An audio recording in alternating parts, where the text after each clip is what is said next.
क्या कभी आपके साथ ऐसा हुआ है, आप किसी महिला से बात कर रहे हों और अचानक उसका व्यवहार बदल जाए?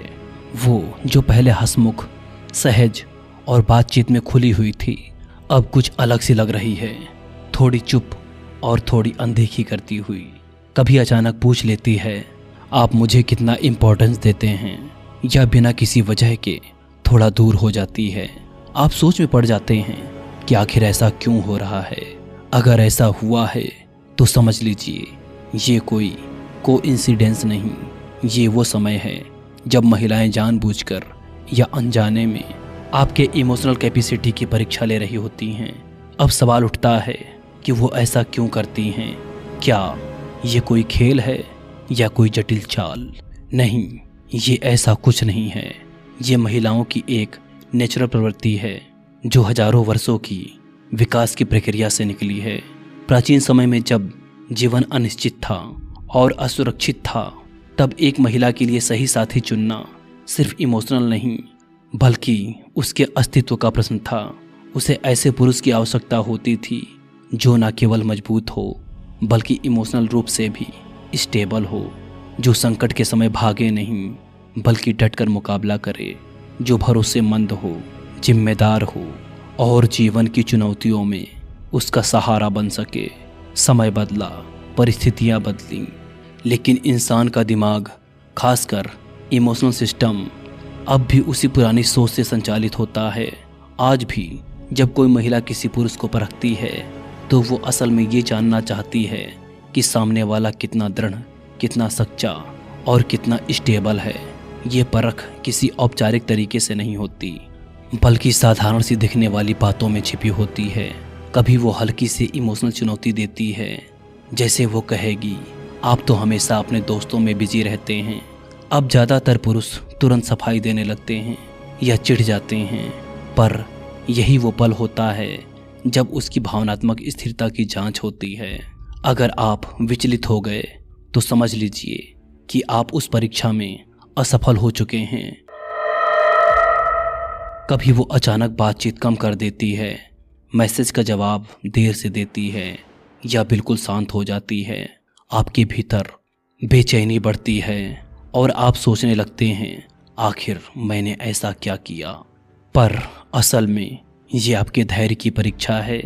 वो ये देखना चाहती है कि आप अस्थिर हो जाएंगे या अपने संतुलन में रह पाएंगे।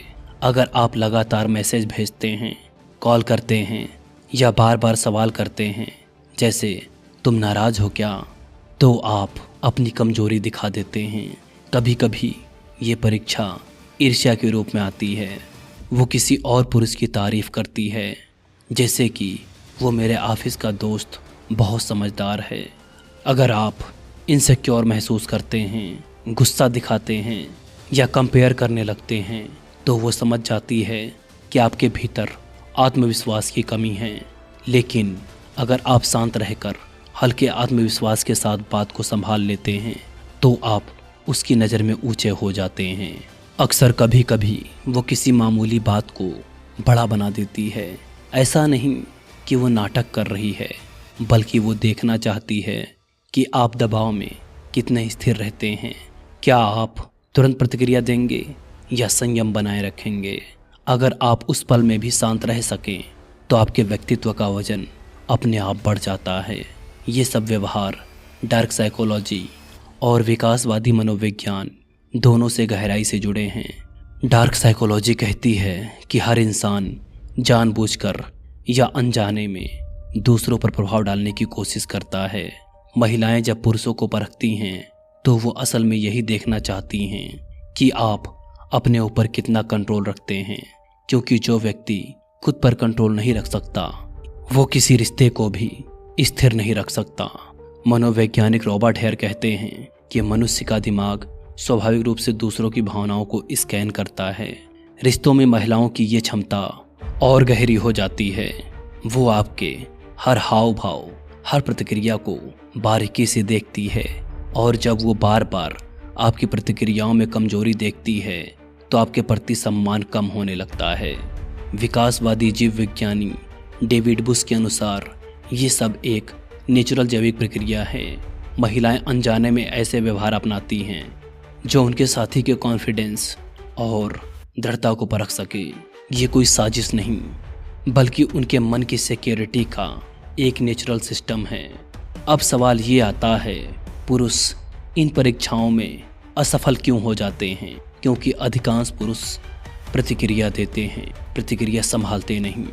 वो सफाई देने लगते हैं, गुस्सा करते हैं या फिर ज़्यादा भावुक हो जाते हैं। हर बार जब आप ऐसा करते हैं तो आप ये दिखा देते हैं कि आप अपनी भावनाओं के स्वामी नहीं हैं, और जब ऐसा होता है तब रिश्ता धीरे धीरे असंतुलित होने लगता है। इस स्थिति से निकलने का उपाय बहुत सीधा है, शांति और सेल्फ कंट्रोल। जब कोई महिला आपकी परीक्षा ले तो प्यार से मुस्कुराइए और शांत रहिए।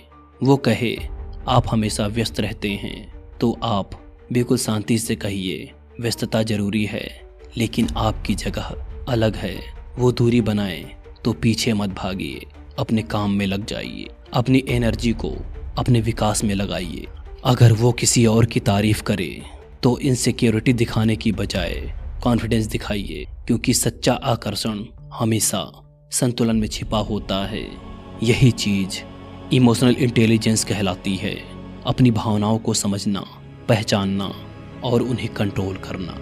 मनोवैज्ञानिक डैनियल गोलमैन कहते हैं, जिन लोगों की इमोशनल इंटेलिजेंस हाई होती है वो रिश्तों में सबसे स्थिर और सफल होते हैं। इसके लिए सबसे पहले और सबसे ज़रूरी है सेल्फ अवेयरनेस, ये समझना कि आप कब इनसिक्योर महसूस करते हो और कब गुस्से में आते हैं। दूसरा है सहानुभूति, सामने वाले की स्थिति को समझने की कोशिश। जब आप समझने लगते हैं कि कोई महिला ऐसा व्यवहार क्यों कर रही है, तब आपकी प्रतिक्रिया नेचुरल रूप से मैच्योर होनी चाहिए। कुछ मनोवैज्ञानिक इसे मिररिंग कहते हैं, यानी सामने वाले के व्यवहार का संतुलित प्रतिबिंब दिखाना।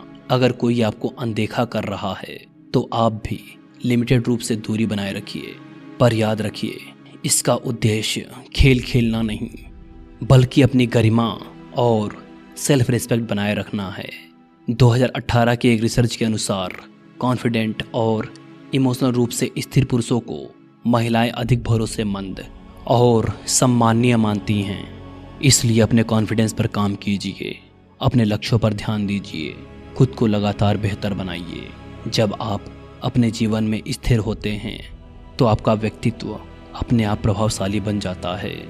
एक बात ये भी समझना जरूरी है कि महिलाओं का ये परीक्षण कोई नेगेटिव बात नहीं, ये उनके स्वभाव और उनकी समझ का हिस्सा है। इसे व्यक्तिगत तौर पर न लें, इसे एक अवसर मानिए, खुद को और ज़्यादा मैच्योर और संतुलित बनाने का अवसर। अगली बार जब कोई महिला आपकी भावनाओं की परीक्षा ले तो ठहरिए, सोचिए और शांतिपूर्वक जवाब दीजिए। गुस्सा, झुंझलाहट या इनसिक्योरिटी से नहीं, संयम और कॉन्फिडेंस से प्रतिक्रिया दीजिए, क्योंकि रिश्तों में असली जीत वहीं होती है जहां आप खुद पर कंट्रोल रखते हैं। ये वीडियो महिलाओं को समझने के लिए नहीं, बल्कि खुद को समझने के लिए थी, क्योंकि जब आप खुद को समझ लेते हैं तभी आप किसी और को सही मायनों में समझ सकते हैं। रिश्तों की मजबूती दूसरों को बदलने में नहीं, बल्कि खुद को संतुलित रखने में है। और जब आप ये कला सीख जाते हैं तब आप न केवल इन भावनात्मक परीक्षाओं में सफल होते हैं, बल्कि जीवन में भी एक गहरी शांति पा लेते हैं। सच्ची ताकत कभी आवाज में नहीं होती, वो हमेशा संयम और शांति में छिपी होती है।